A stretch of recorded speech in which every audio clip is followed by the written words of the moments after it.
I, 26 male? Guess I should have seen the signs earlier, but love makes you blind, right? Been with Melissa for 3 years, living separately but practically joined at the hip. Or so I thought. It started 2 weeks ago. Random Tuesday evening, scrolling through Instagram while waiting for my pasta water to boil. Noticed something weird. Couldn't find any of our photos on her profile. The beach trip last month? Gone. Her birthday dinner, where she wore that green dress? Deleted. Even the silly Halloween couple's costume from last year, poof, vanished. Hey babe, I called her. Did you delete our photos? She laughed. Not her normal laugh, though. That high-pitched, nervous one. Oh my God. Stop being so paranoid. I'm just cleaning up my profile. Too many old photos cluttering everything. But these were from last month. Seriously? You're tracking my social media now? That's super controlling. Maybe focus on your own life instead of obsessing over Instagram. The gaslighting hit different when you're not expecting it. Made me feel like the crazy one for noticing. But something fell off. Call it intuition or whatever. You're right, I said. I'll stop. Good. Love you. Gotta go. Jenna needs help with something. Jenna, her roommate. Sweet girl, worked at the local bookstore. We'd hung out plenty of times, always got along great. After hanging up, I sat there staring at my phone. 3 years together, and suddenly I'm paranoid for noticing she erased our digital footprint. Nah, something was definitely up. Did what any reasonable person would do, check her tag photos. Most were hidden from her timeline now. Her friends' posts that mentioned me? Hidden. It was like she was systematically erasing evidence of our relationship. Then I check her relationship status. Still said in a relationship, but no longer linked to my profile. When did that change? My pasta boiled over while I sat there processing. Cleaned up the mess on autopilot. Mind racing. Could have confronted her again, demanded answers. But why? She just gaslight me more, make me feel crazier. So I decided to play along. Update 1. Yo, thanks for all the comments on my vent post. Y'all were right. She was definitely up to something. But the truth? Even wilder than I imagined. After a phone call, I went full detective mode. Not proud of it, but desperate times. Here's what I discovered. Wednesday morning, Melissa posted a gym selfie. Cute sports bra, fresh face, caption about grinding for summer body goals. Dozen comments within an hour. One caught my eye. Some dude named Trevor writing, looking amazing as always, flex biceps fire. Clicked his profile. Investment banker, drives a Tesla, posts way too many shirtless pics. And get this, he'd been liking all her recent posts. Every single one. Going back about 3 weeks. Right around when our photos started disappearing. But here's where it gets interesting. Thursday evening, I'm grabbing takeout from our usual Thai place when I run into Jenna.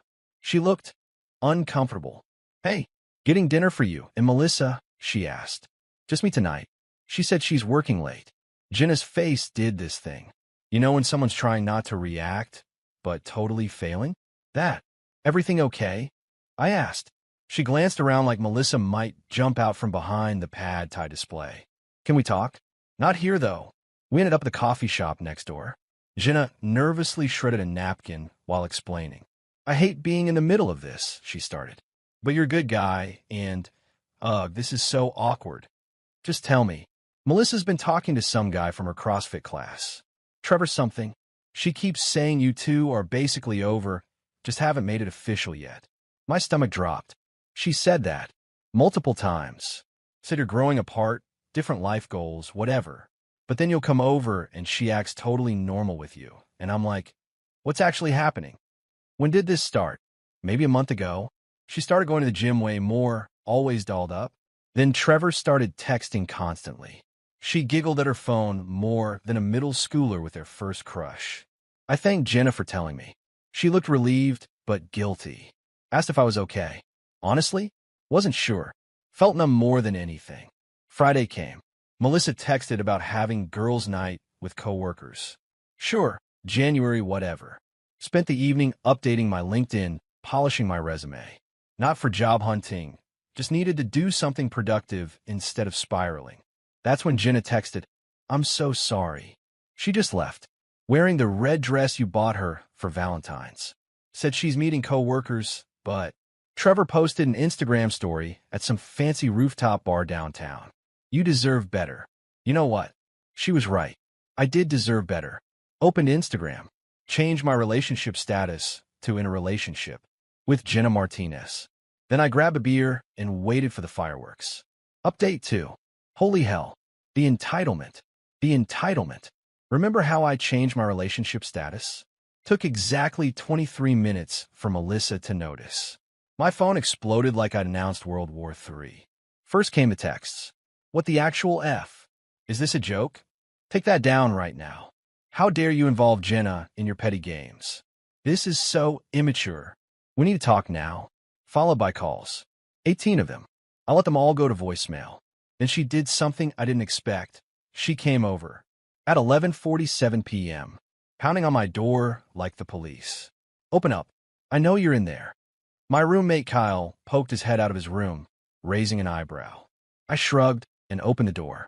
Melissa stood there in that red dress, makeup slightly smeared, reeking of expensive cologne that definitely wasn't mine.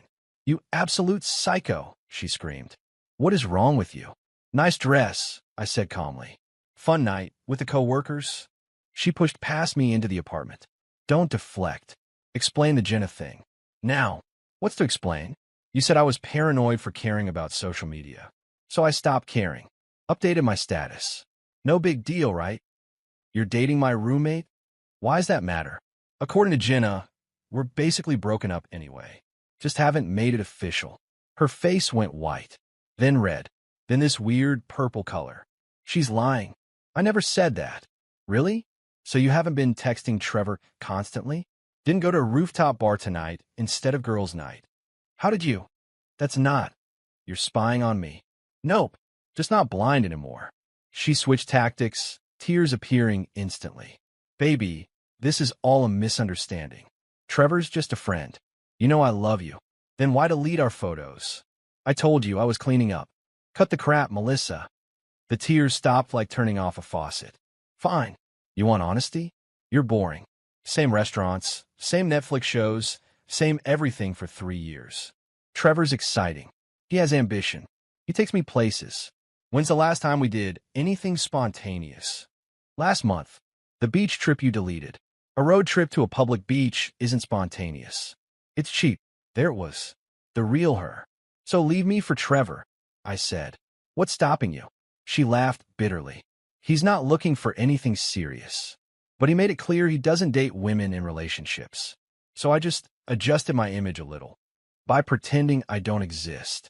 I was going to tell you eventually, after I figured out where things were going with him.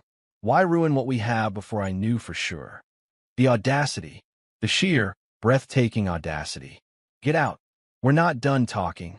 Yes, we are. We're done everything. Get out. You can't just. Out. She grabbed her purse, spun toward the door, then turned back. The Jenna thing better be a joke. You can't date her. I forbid it. I laughed. Actually laughed. You forbid it? That's rich. She's my roommate. It's girl code. Like how it's relationship code, not to date other people while you're taken. That's different. And she won't do it anyway. She's my friend. Whatever helps you sleep at night. Don't forget to update your relationship status. You're single now. She stormed out, slamming the door hard enough to knock Kyle's movie poster off the wall. My phone immediately buzzed. Jenna. Just got home to World War Melissa. She's losing her mind about your status update. Also, was that just for revenge? Or, me?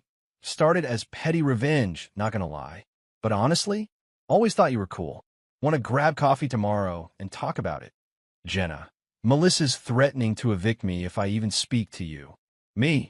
Can she do that? Jenna. Nope. My name's on the lease too. But this is about to get very awkward. Me. Sorry for dragging you into this. Jenna. Are you kidding? Watching her have a complete meltdown over the exact thing she was doing to you? Chef's kiss plus, coffee sounds nice, smiley face. Update 3. Buckle up, friends. The entitlement escalation went nuclear. Had coffee with Jenna that Sunday. Spent 3 hours talking, laughing, realizing we had way more in common than I'd noticed before. She collected vinyl records, loved horror movies, and made the world's best chocolate chip cookies. Bold claim, but she brought samples, can confirm. Fair warning, she said. Melissa's already cycling through the stages of grief. We've had denial, anger, and now she's in bargaining. What's she bargaining? Offer to pay my full rent for 3 months if I promise not to date you. Seriously? Dead serious. Also promised to set me up with one of Trevor's hot friends as compensation. We both cracked up. But here's the thing. The more we talked, the more I realized this wasn't just about revenge anymore. Jenna was genuinely awesome. Smart, funny, call me out on my BS. Why hadn't I noticed before? All right, because I was loyal to someone who was shopping for my replacement. Monday morning, Melissa started her campaign. Posted a long Instagram story about toxic exes who prey on innocent friends and men who can't handle rejection. Rich coming from someone who literally tried a stealth date while keeping me as backup. But she didn't stop there. Tuesday, I got a text from an unknown number. Stay away from Jenna or you'll regret it. Wednesday, another. You think you're clever? Watch what happens. Thursday was when she crossed the line. I came home to find my car keyed. Deep scratch down the entire driver's side. Kyle's security cam caught a figure in a hoodie and sunglasses, but couldn't prove it was her. Jenna texted me photos of their apartment. Melissa had printed out screenshots of our text conversations. How did she even get those? And taped them all over Jenna's bedroom door with commentary written in red Sharpie. Betrayal. Fake friend. Homewrecker. Desperate much. I'm so sorry. I told Jenna over the phone. This is insane. I'll pay for any damage. Are you kidding? This is hilarious. She's acting like we had a torrid affair when all we've done is get coffee. Plus, she used washable markers. Even in her rage, she's worried about the security deposit. Friday afternoon, the real kicker. My boss called me into his office. This is awkward, he started, but someone called our HR department. Made some pretty serious accusations about inappropriate behavior and harassment. My stomach dropped. What? Anonymous tip claimed you've been stalking an ex, showing up at her gym, her workplace. Said she's filed multiple police reports. That's completely false. I haven't gone near her. I figured. You've been here every day, working late most nights. Just wanted to give you a heads up. HR has to investigate, but between you and me, the story didn't add up. The caller claimed incidents on days you were definitely here. Can I guess? Female caller. Probably used a fake concerned voice. He smirked. Can neither confirm nor deny. Just document everything. Keep your head down. This'll blow over. That night, Jenna called. Pack your stuff. You're coming over. What? What?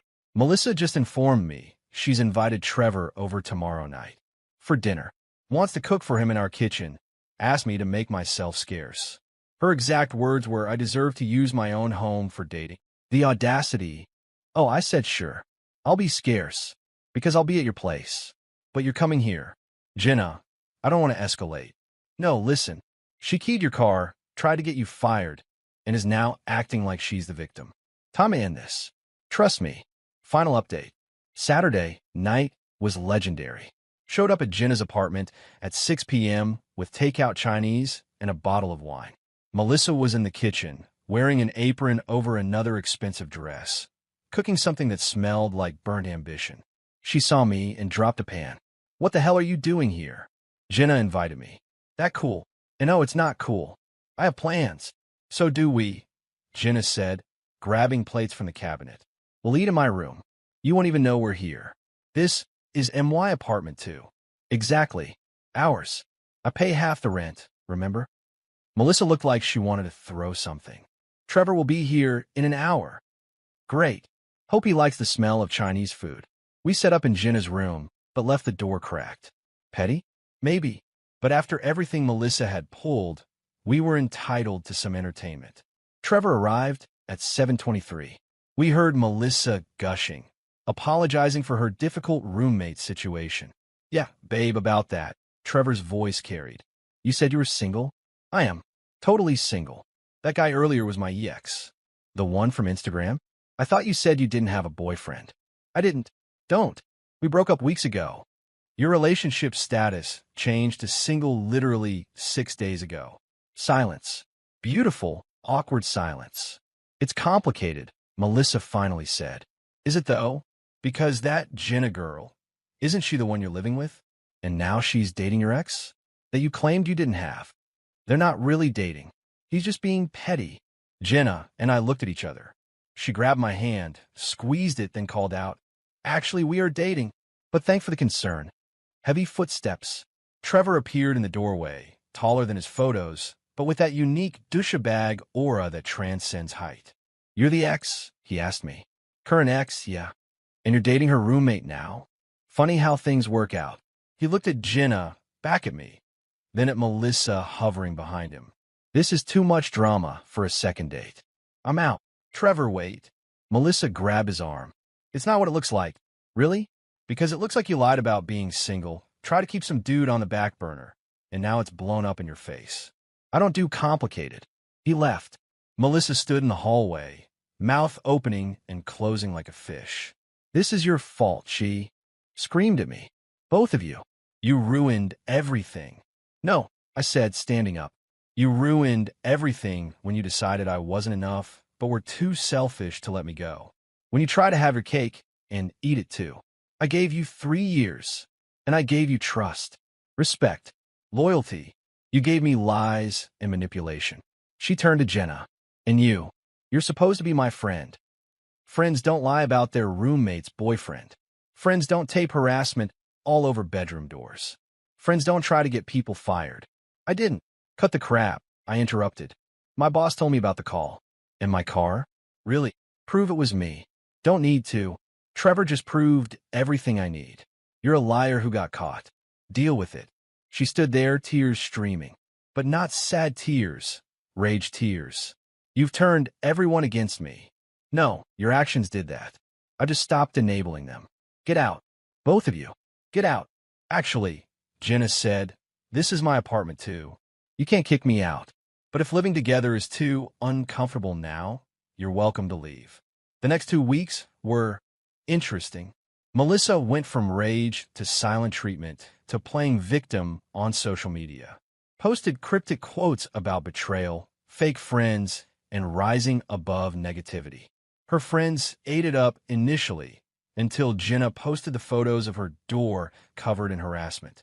Public opinion shifted quickly. Melissa lasted 8 more days before announcing she was moving back in with her parents to heal from this traumatic experience. Jenna helped her pack, mostly to make sure she didn't steal anything. The keying thing? Never proved it, but karma handled it. Melissa scraped her own car against a pillar in the parking garage during her dramatic exit.